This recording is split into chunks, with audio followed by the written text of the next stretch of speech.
मध्य प्रदेश में अब कृषि को लेकर सरकार तेजी से योजनाएं बना रही है और कृषि में जो सिंचाई का रकबा है, कृषि क्षेत्र का रकबा है, उसको दोगुना करने की तैयारी कर रही है। डॉक्टर मोहन यादव जब से मुख्यमंत्री बने हैं, लगातार इसी विजन के साथ वो काम कर रहे हैं। उन्होंने कई ऐलान किए हैं। इस वीडियो में हम आपको दिखाएंगे भी और विस्तार से इसकी पड़ताल भी करेंगे। आप सभी जानते हैं कि मध्य प्रदेश का जो गेहूं है, सोयाबीन है, चना है, उसको लेकर देश भर में मध्य प्रदेश की एक अपनी पहचान है। लेकिन अब ये तेजी से सरकारी प्रयासों से आंकड़ा बढ़ रहा है।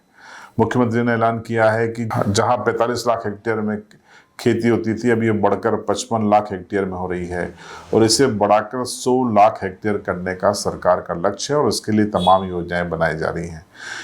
तो पहले आप सुनिए मुख्यमंत्री को। हम आपको बताना चाहेंगे, हमारी सरकार ने तय किया है लगभग 32 lakh 5 horse power, 10 horse power और बिजली के कनेक्शन किसानों को हमारे द्वारा दिए गए।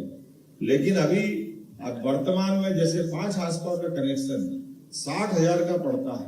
60,000 के कनेक्शन में हमारे द्वारा 7,500 रुपया लेकर के किसान से 7,500 वो 52,500 की सब्सिडी प्रति पंप पे हम देते हैं। ये पूरे प्रदेश के अंदर ये कृषि के प्रति हमारी प्रतिबद्धता है। लेकिन हमने और संकल्प लिया है कि अब सारे किसानों को 3 साल के अंदर सोलर पंप देके ये 7.5 से भी छुट्टी दिला करके उनकी अपनी सारी बिजली वो उत्पन्न करे, ये संकल्प हमने लिया। लगभग 32 लाख, 2 लाख टेम्परेरी और 30 लाख स्थायी किसान जो कनेक्शन लेना चाहेंगे और उतना वो आगे बढ़ करके बिजली तो उनको फ्री मिलेगी, बल्कि बिजली अगर वो उत्पन्न करेंगे तो बिजली किसानों से हम खरीदेंगे और उसका नगद पैसा किसानों को देने वाले हैं। ये हमारी भावना है। जो किसान के बारे में यशस्वी प्रधानमंत्री ने कल्पना की है कि उनकी आय बढ़ना चाहिए, तो आय बढ़ाने के लिए बिजली भी एक उनका सहारा हो सकती है। तो आपने सुना, अब आपको बताते हैं कि सोलर पंप को लेकर सरकार की क्या योजना है। सरकार की योजना ये है कि किसान परेशान होता है सिंचाई के लिए। अब 32 लाख किसानों को सरकार सोलर पंप अगले 3 साल के भीतर देने जा रही है ताकि उसकी परेशानी ही खत्म हो जाए। सोलर पंप के माध्यम से वो अपनी खेतों की सिंचाई कर पाएगा, बिजली के झंझट से बच पाएगा, उसको प्राकृतिक ऊर्जा का संसाधन उसको मिल जाएगा। इससे न सिर्फ सिंचाई का क्षेत्र बढ़ेगा बल्कि मध्य प्रदेश में जो रबी की फसल है उनको उसका उत्पादन भी कई गुना बढ़ जाएगा। सुनिए सीएम साहब को। कृषि संकाय के आधार पर हमने कोशिश की है कि बीएससी एग्रीकल्चर के बच्चे क्यों ज्यादा नहीं होना चाहिए, जितना फैलाएंगे उतना कम है। भविष्य की संभावना और विकास के मामले में भी पैमाने अगर देखते हैं, आज मुझे मालूम है कि अमेरिका जैसे स्थान पर 1 बीघा के अंदर 10-12 कुंटल गेहूं होते हैं, लेकिन हमारे यहाँ 18-20 कुंटल होते हैं। लेकिन अभी चुनौती हम फ्रांस की तरफ देखते हैं, कुछ और देश की तरफ देखें, वो 40 कुंटल लेते हैं। तो ऐसे कई प्रकार के वो नए टारगेट तय करते हैं। सोयाबीन में भी यही, सोयाबीन के अंदर ब्राजील और कई देश ऐसे जो कई गुना ज्यादा लेते हैं। मैं उम्मीद करता हूँ आने वाले समय में आप सबके भरोसे से निश्चित रूप से मध्य प्रदेश का नक्शा बदलेगा। वो सहयोग के तरीके से अपनी उत्पादन क्षमता भी बढ़ाएंगे और मध्य प्रदेश को भी समर्थ बनाएंगे। मुख्यमंत्री की कोशिश है कि ब्राजील की तर्ज पर जो उत्पादन है, ये ब्राजील के अलावा कई देश ऐसे हैं जो 1 बीघे में कई कुंटल गेहूं की फसल ले लेते हैं। तो उनकी कोशिश ये है कि ऐसे कृषि वैज्ञानिक तैयार किए जाएं, ऐसे कॉलेज खोले जाएं जहां ज़्यादा से ज़्यादा संख्या में भारत में कृषि वैज्ञानिक पैदा हों, मध्य प्रदेश में कृषि वैज्ञानिक पैदा हों और वो ऐसी तकनीक का निर्माण करें जिससे खेतों में कई गुना ज़्यादा फसल मिल सके, जिससे किसानों का भला हो और मध्य प्रदेश कृषि के क्षेत्र में एक नई ऊंचाई को छू सके।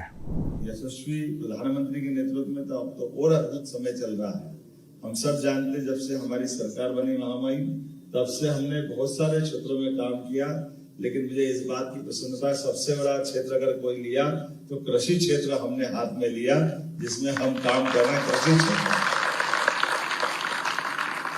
और कृषि के क्षेत्र में उदाहरण के लिए कृषि का रकबा जो 45 लाख हेक्टेयर था हमारा 2023 तक, आज की स्थिति में वो 55 लाख हो गया और हमने 1 करोड़ हेक्टेयर करने का इसका प्रदेश का संकल्प लिया।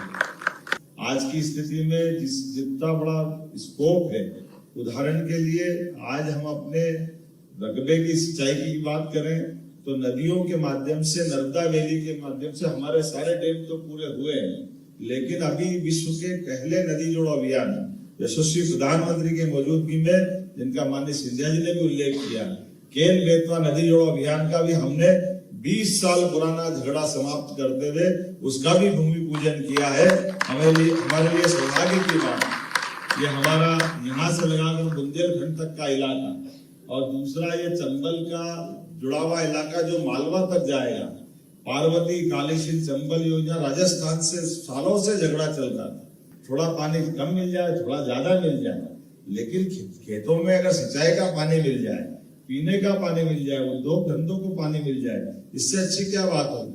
और इतने महत्व की बात है, यशस्वी प्रधानमंत्री 1,75,000 करोड़ की योजना में राज्य सरकार को केवल 5% मिलाना था, लेकिन मुझे प्रसन्नता है, आनंद संपन्न हुआ और बहुत जल्दी इसका लाभ मिलेगा, तो कृषि का रंगवा बढ़ेगा।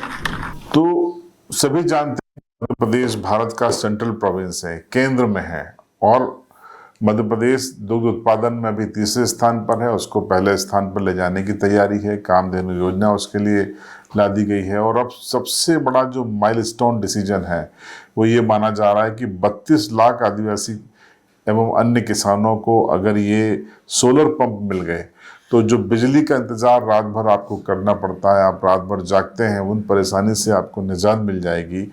आप दिन में ही अपनी भरपूर सिंचाई कर पाएंगे, दिन में आपके सोलर पंप भी चार्ज हो जाएंगे, और ऐसा होने से उत्पादन क्षमता बढ़ेगी, किसानों की परेशानियां खत्म होंगी, उनकी जेब पे जो भार पड़ता है बिजली का वो भी नहीं पड़ेगा। तो ये अगले 3 सालों में हो जाने वाला है, और उम्मीद करते हैं कि अगले 3 साल के बाद मध्य प्रदेश की कृषि क्षेत्र में जो तस्वीर बनेगी वो देश में शायद नंबर 1 होगी।